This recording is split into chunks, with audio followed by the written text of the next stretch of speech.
Every state or people has the need of its own redemption or destruction. It is a choice between Caesar and God. We cannot borrow the crown of Caesar without consequences. Governor Obaseki has gone far in turning around the fortunes and fame of Edo State, and we cannot at this stage retrogress.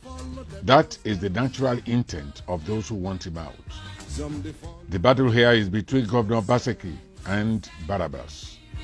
Barabas is that prisoner who was chosen by the crowd over Jesus Christ to be released by Pontius Pilate in a customary pardon before the feast of Passover. He committed insurgence, murder, and robbery.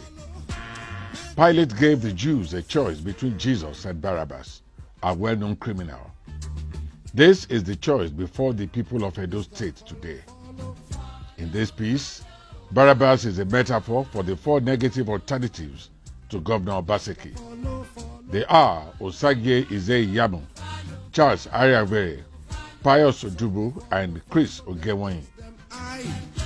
As unclear-headed as the four, if they had shown ambition years before Obaseki, maybe one would have emerged as being less unclear-headed. After all, a winner will still emerge in a beauty contest organized for monkeys. Today, with Governor Obaseki, the objective condition has been altered, and it is anachronistic to mention these elements when governance is involved. Governor Obaseki parts ways with Osagie Ize-Iyamu and his co-travelers or even other politicians when it comes to what to do with the resources of the state. Here, we must admit Obaseki stands alone, or better still, he stands with the people. When one pays attention to the history of Osagie Ize-Iyamu and these other men, you will agree that they have only embarked on a journey through an unmarked road to an unknown destination. Your actions today as a custodian of state power is only history in slow motion. It is said that the secretary to the state government is the engine room of that government, and Ize-Iyamu was one. Rather than use the position to assist the government to ensure the enhancement of the fortunes of Edo State, he rather preferred to use it to undermine progress in those years of underdevelopment and backwardness. He believes in primitive accumulation and arrogance of power. All the distortions and disarticulations that negate democracy reside in his bosom. Above all, he is an informal entrepreneur of violence. These are by no means part of the definition of good governance. Due to Ize-Iyamu's influence in the government of Lucky Igbinedion being the executioner then, people now realize that Igbinedion is more sinned against than he ever sinned. During their time, government convulsed. The same thing applies mutatis mutandis to his other three colleagues who cannot be exonerated by history. With them, you will realize that the politician's mouth has two edges like a Simuda sword. It is murder both ways. When they tell you their tales, ask them to wait till you bring a seed. Whoever believes what they say has his ears blocked by the carcass of the truth. These men must face reality and know that the politics of merit and those of cause and effect cannot be sacrificed on the altar of luck and good omen.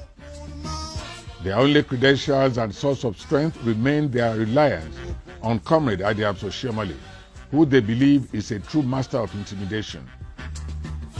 With Bayelsa out and Edo State being the only APC state in South-South, great caution needs to be taken because, as you can now see, the moment of victory is often the moment of greatest peril. This is instructive, otherwise APC in Edo State will take a long sleep before sunset. Oshomole and APC's travails in Edo State show how a family can collapse over a collision of egos and insular pursuits. History will judge everyone, and the judgment of history is not subjective. Neither can it be rigged. Ize-Iyamu and his cohorts have not done noble, and they will be worse in time to come. And as Gordon AJ puts it, the hours of this present life are ages in embryo of life to come. Governor Obaseki's account in Edo State is that of a faithful past and an expectant future. I make bold to say that expectation and hope will not be dashed. He has set a template of a comprehensive primary health care and universal basic education system in the state, which has been adopted at the national level. Through Edo Jobs and the state's empowerment scheme, many young men and women have been made breadwinners, unlike before when they were beggars of bread. The categories of Obaseki's achievements have no end. The governor has gone far beyond people's expectations, and enemies of development just want there to be a deter, which is a dangerous thing to do. And as William Shakespeare puts it, there is a tide in the affairs of men which, taken at the flood, lead to fortune, omitted all the voyage of their lives is bound in shallows and mysteries. Let me say that on such a full sea we are now afloat.